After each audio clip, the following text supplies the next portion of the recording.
Praise the Lord. Eke hallelujah. Shout hallelujah. Let us pray. Adúpẹ́ lọ́wọ́ yín Ọlọ́run wa. We thank you alone. Kábíyèsí nínú àwọn ọ̀run. No one to compare you. Ẹ̀mí inú àwọn wòlíì. The spirit of the prophet. Ológun kan ńlá tó ń ṣohun ńlá. God that do wonderful Bàbá mi. Father. Ọlọ́run mi. My Lord. Agbára mi. My strength. Ìyè mi. My life. Okun mi. My strength. Agbẹ́yìnga wákàtí ọ̀wọ̀ yìí. Lift you up this Fún àánú ta tó rí gbà.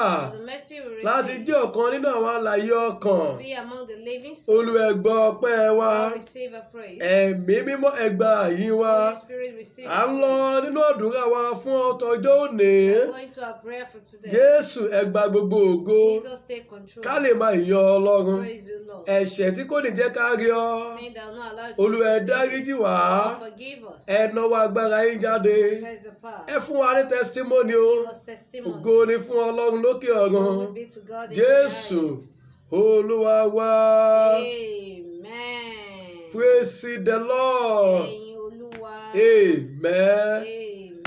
Ìjìnlẹ̀ nínú ìjìnlẹ̀. Ẹ ṣeun o. Ìjìnlẹ̀ nínú ìjìnlẹ̀. Ẹ ṣeun o. Ìjìnlẹ̀ nínú ìjìnlẹ̀. Ẹ ṣeun o. Ìjìnlẹ̀ nínú ìjìnlẹ̀. Ẹ ṣeun o. Àná mi sọ̀rọ̀. Ẹ ṣeun o. Òní mi sọ̀rọ̀. Ẹ ṣeun o. Ọlá mi á sọ̀rọ̀.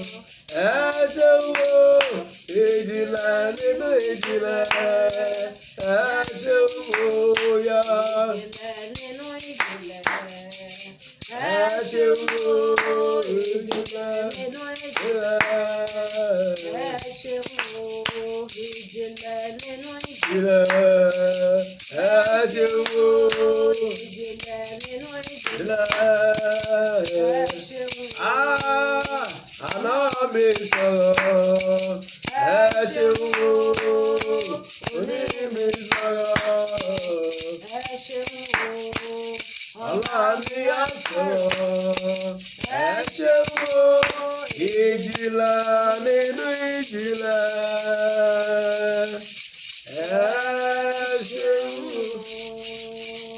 Ògo ni fún Ọlọ́run ní òkè ọ̀run. Glory be to God in the highest. A kí wa ní orúkọ Ọlọ́run alààyè. We greet us in the name of the living God. A kí wa káàbọ̀ sínú ìpàdé àdúrà yìí. Greet us welcome to this gathering of prayer Èyí tí a pè ní ìgbédìde àtòkèwá prayer network. that we call Divine Upliftment Prayer Níbi Network. tí Olúwa ti ń ṣe ọ̀pọ̀lọpọ̀ iṣẹ́ ìyanu. Where God do wonders. Kò ní ṣe pẹ̀lú ibi tí o wà sàmà. It has nothing to do where you have Ohun tó ní ṣe ni wípé what it needs. ìwọ ṣáà ti gbọ́ràn. Just obey. Bọ́ bá ní ẹ gbàdúrà. If they ask you to pray, pray. Bàbá ní ẹ ṣe ohun kan ẹ ṣe. If they ask you to do one thing or the Ní other, orúkọ please do Jésù ẹ sì rí àánú gbà. so. In Jesus' name, you receive mercy. Lónìí, Today, a fẹ́ lọ gbàdúrà lórí àkòrí kan tó sọ wípé we want to pray on the topic, ohùn ayọ̀. voice of joy. Ohùn ayọ̀. Voice of joy. Apá kìíní. Part 1. Mo wà nínú ìwé ti wòlíì Jeremáyà. I'm in the book of Prophet Jeremiah, Orin 33. chapter 33, A lọ wo ẹsẹ̀ ìkẹwàá sí ìkọkànlá. verse 10 to 11. Bíbélì wípé Bible says, báyìí ni Olúwa wí.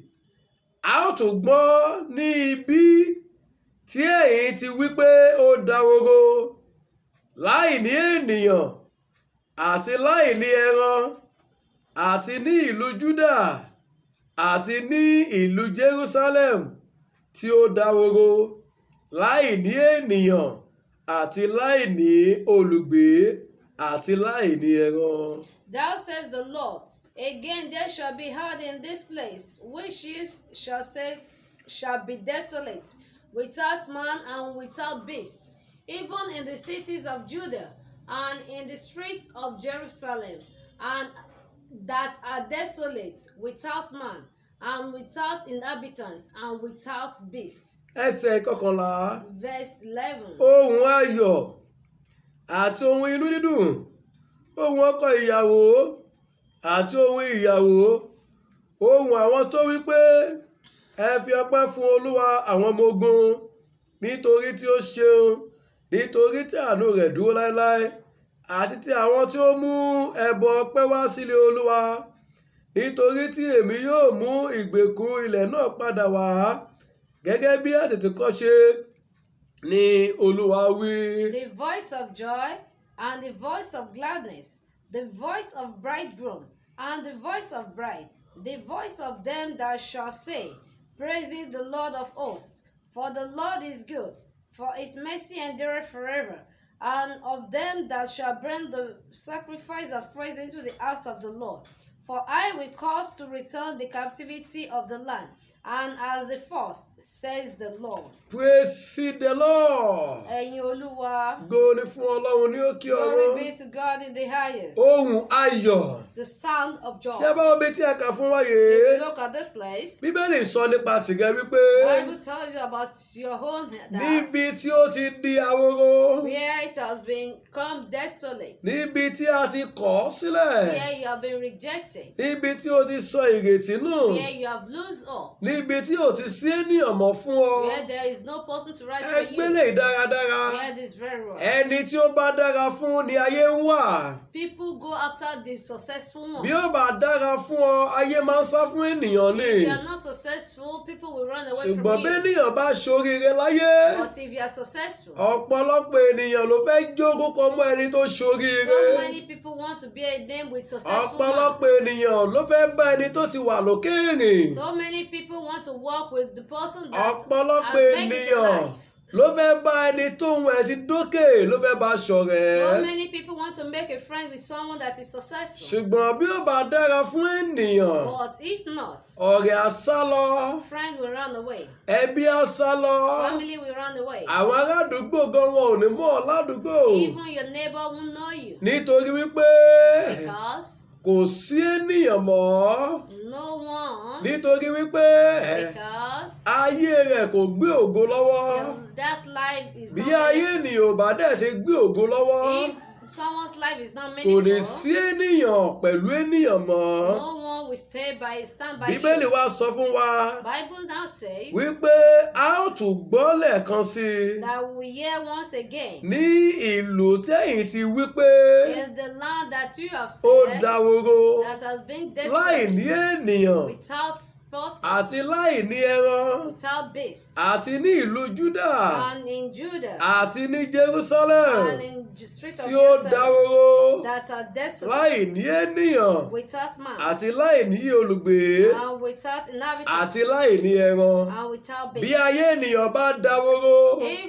If someone's life is ohun desolate, ayọ̀ kò ní sí níbẹ̀. there won't be sound of joy. Bí ayé ènìyàn bá dahoro, If someone's life is desolate, àwọn ènìyàn á kó ènìyàn sílẹ̀. people will reject Bí you. ayé ènìyàn bá dahoro, If your life is gbogbo desolate, ìgbà lènìyàn máa fi ronú. you will be thinking all day, Ènìyàn sì máa sunkún and you cry all day, nítorí wípé kí ni because ògo ò fọhùn fún. glory not Àwọn mi sí speaking ọlọ́jọ́ tí ò ní sent to you today. wípé níbi tó ti dahoro That yìí, we have been desolate. ẹ gbọ́ ohùn Olúwa ní ẹsẹ̀ kọkànlá. Hear the word of God, that verse Ó ní 11. ohùn ayọ̀ The sound of joy, àti ohùn inú dídùn, and the voice of ohùn ọkọ gladness, ìyàwó the voice of àti bridegroom, ohùn ìyàwó, and the voice of ohùn groom, àwọn tó wípé the voice of ẹ them fi that ọpẹ́ say, fún Olúwa àwọn ọmọ Praise the ogun Lord of hosts. nítorí tí ó ṣeun, For the Lord is nítorí good, tí àánú rẹ̀ dúró láéláé. for his mercy Èmi endureth sọ ní orúkọ forever. Olúwa. I say in the Bí name a of ti lọ nínú God, àdúrà yìí, as we go into ohùn the ayọ̀ voice of a ó joy gbọ́ nílé will rẹ. be heard in your house. Ohùn ọkọ ìyàwó The voice of pride, a ó bridegroom, gbọ́ nílé rẹ. will be heard in your Ohùn home. ọmọ bíbí The voice of a ó baby gbọ́ nílé rẹ. will be heard in your home. Ohùn ìgbéga The voice of a ó affliction gbọ́ nílé rẹ. will be heard in your Ohùn home. ìlú ìbò lílọ The voice of going a ó gbọ́ abroad nílé rẹ. will be heard in your Ohùn home. àṣeyọrí, The voice of success, ilé ṣíṣí, the housewarming, mọ́tò rírà buying of a cars ó gbọ́ nílé will be rẹ. heard in your house. Ká tó lọ gbàdúrà, Before we pray,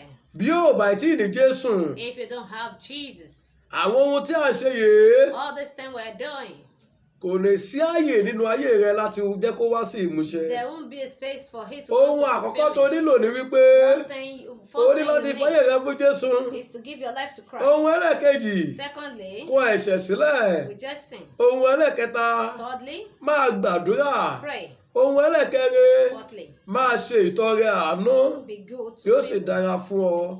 Shall be Ẹ já lọ well with you. gbàdúrà. Let's pray. Ẹ pe orúkọ Jésù lẹ́ẹ̀kan. Call the name of Jesus one Ẹ̀rí time. bàbá mi o. Say, my Father, Mo dúpẹ́ lọ́wọ́ rẹ I thank you fún ohun ayọ̀ for the sound of joy èyí tí ẹ máa gbà láàyè nínú ayé that mi. you allow in my life. Ṣé o lè gbàdúrà yé? Thank you for this Ẹ prayer. pe orúkọ Jésù dáradára. Call the name of Jesus one Bàbá time. mi o. My Mo Father, dúpẹ́ lọ́wọ́ I yín o. thank you. Ó yá sọ ọ́ di àdúrà.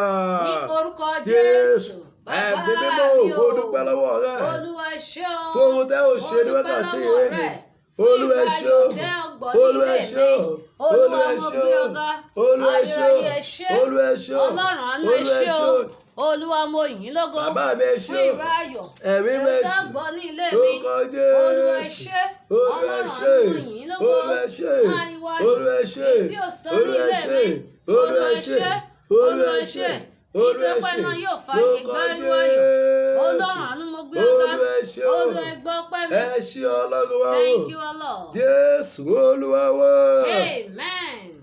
Ẹ sọ fún Ọlọ́run. Tell God, Olúwa ẹ dáríjì mi. God forgive me. Ẹ̀ṣẹ̀ tó lè jẹ́ kí ògo rẹ lè máa fara wọnú ayé mi. Sin that will not allow your glory to manifest in my Olúwa life. dáríjì mi. God forgive me. Sọ ọ́ di àdúrà. Ní orúkọ Orúkọ Jésù. Bàbá mi o, Olúwa Mo gbogbo gbàdúrà ẹ̀ṣẹ̀. Ọlọ́run. Èyí tí ò ń jẹ́ kí ògo ẹ̀yàn náà fọ́ràn nínú tí kò ayé jẹ́ mi. kí ògo rẹ Olúwa fara wọnú ayé dáríjì mi. mi. Olúwa Olúwa ẹ dáríjì dáríjì mi. mi. Olúwa dáríjì mi. Olúwa ẹ dáríjì mi. Ayérayé dáríjì mi. Olúwa ẹ dáríjì mi. Ọlọ́run májẹ̀mú ẹ dáríjì. Jésù. Gbogbo ẹ̀ṣẹ̀ tí ò ní jẹ́ kí Ọlọ́run fi ìwà láàyè hàn nínú ayé mi.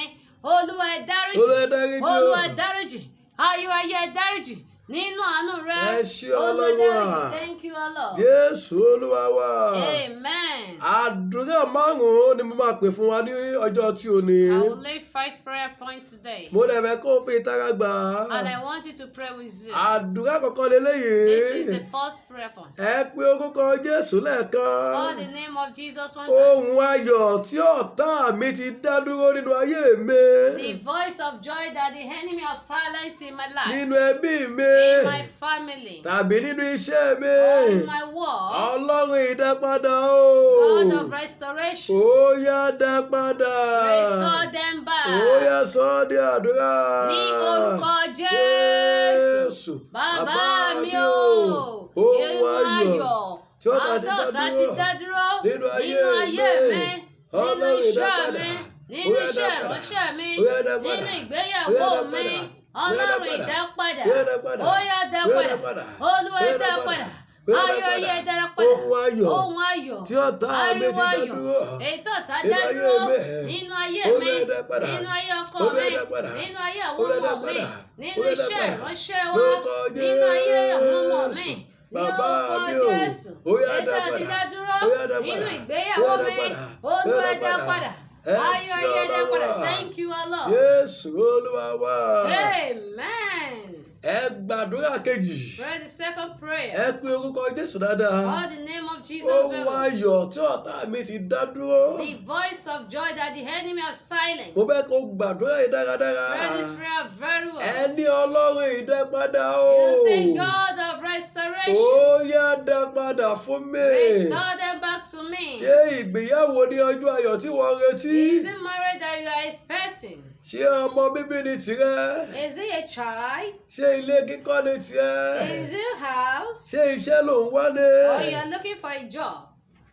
Fi orúkọ Jésù dáadáa. Call the name of Jesus Ní very well. bàbá mi o. Say, my Father, Ohun ayọ̀. the voice of Èyí joy tí a ti gbà lọ lọ́wọ́ mi. that have been received from me. Ọlọ́run ìdápadà o. God of Ó resurrection, yá dá padà fún mi. restore them Ó yá back. sọ ọ́ di àdúrà. Ní orúkọ Orúkọ Jésù. Jésù. Bàbá mi o, ohun ayọ̀ tá a ti dá dúró nínú ilé mi, èyí tá a ti dá dúró nínú ìgbéyàwó mi, èyí tá a ti dá dúró nínú iṣẹ́ ìránṣẹ́ mi, Ọlọ́run ìdápadà o, ó yá dá padà, dá padà fún mi, Ọlọ́run ìdápadà dá padà fún mi, olórí ogun dá padà fún mi, Ọlọ́run ìdápadà dá padà, Olúwa dá padà, Olúwa dá padà, Olúwa dá padà,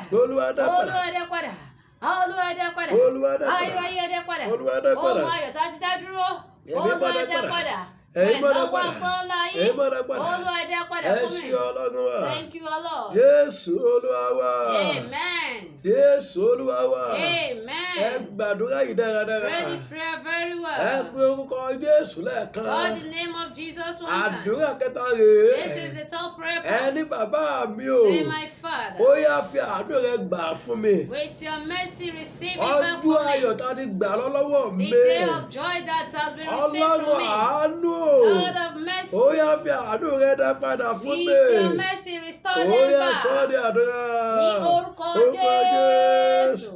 Bàbá mi o. Ọlọ́run Ọlọ́run ìdápadà, Ọlọ́run ó yá àánú. dá padà Fi àánú rẹ dá padà fi fún àánú rẹ mi. dá padà fún mi Ohun ayọ̀ tá a ti gbà lọ nínú ayé mi. tá a ti gbà Olúwa láyé dá mi padà fún mi. Olúwa dá Olúwa padà ìfàánú rẹ dá Olúwa padà. dá padà Olórí ogun ìfàánú rẹ dá padà fún mi. Olúwa ìfàánú rẹ dá padà fún mi. Ayọ̀ ayé ẹ dá padà fún mi. Nínú àánú rẹ. Olúwa ẹ dá padà. Olúwa ẹ dá padà. Ayọ̀ ayé ẹ dá padà fún mi. Nínú àánú rẹ Olúwa ẹ dá padà. Ohun ayọ̀ tá a ti gbà lọ. Olúwa ìfàánú dá padà fún mi. Olúwa wa Amen. Jésù Olúwa wa Amen.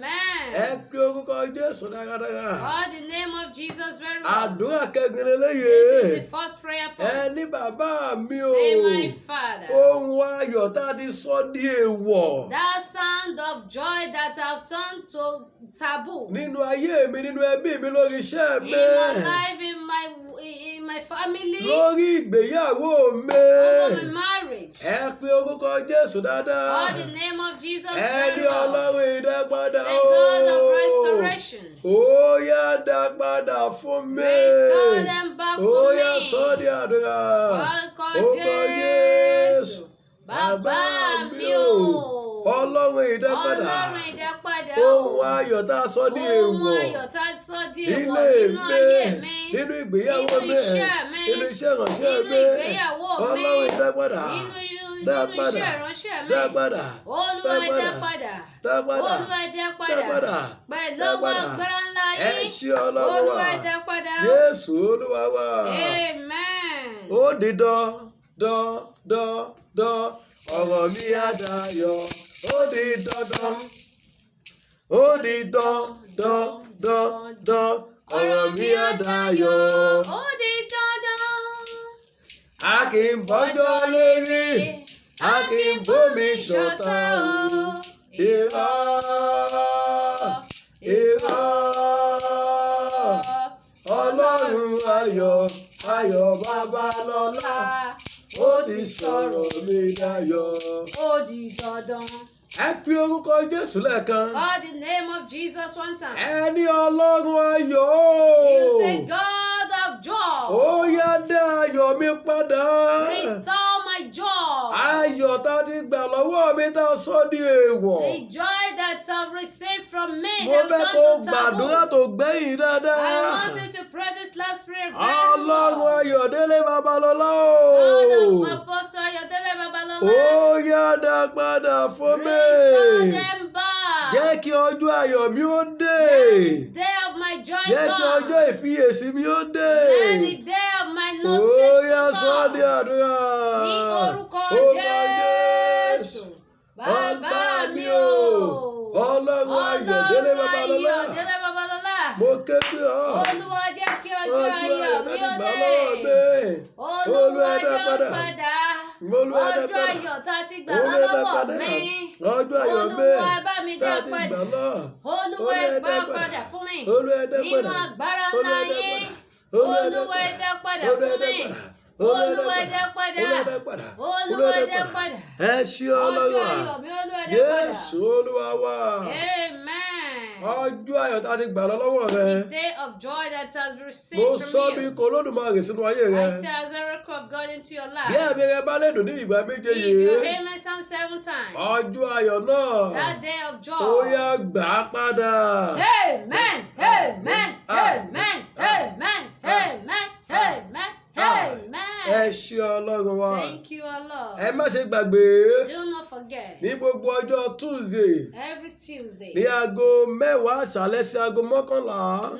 10 p.m. to 11 òun p.m. láwọn máa pàdé lórí live program lórí Facebook. We'll meet on Facebook live program. ẹ ṣáà dá Olúyinká Olúmídé. Just die Olúyinká Olúmídé. ẹ ti rí wa ń bẹ̀ ẹ kàn lọ àìdá kẹ́ ẹ send friend request àbí kẹ́ ẹ like wa ń bẹ̀. Is that you send friend request to me or you like? bákan náà àwa tá a bá fẹ́ máa participate ẹ lè send orúkọ yín àti phone number yín sí wa. If you want to participate in this program, you can send your name and your phone number to òru us. ìwà fún òru àwọn abiyamọ. This night is for mothers. ohun tó wá ṣe mí ní kàyéfì ni wípé What bad for me is this. àwọn ọkùnrin gan wọ́n ní pé àwọn gan fẹ́ jọyìn òru abiyamọ. Even our men want to join this wọ́n ti program. ń pè mí wípé ṣé obìnrin nìkan ló wà fún ni. They have been calling me that is it meant for holy women. àtobìnrin àtọkùnrin tó bá ti jẹ́ abiyamọ. Both male and female, once they are àdúrà wà fún parents. gbogbo ènìyàn. This prayer is for ẹ everyone. jẹ́ ká pàdé ńbẹ̀. Let's meet there. ní orúkọ Jésù á dára fún wa o. Shall be well with us in Jesus' ọjọ́ name. ayọ̀ rẹ máa dé o. The day of your joy will ẹ come. sì rí àánú gbà o. Receive mercy.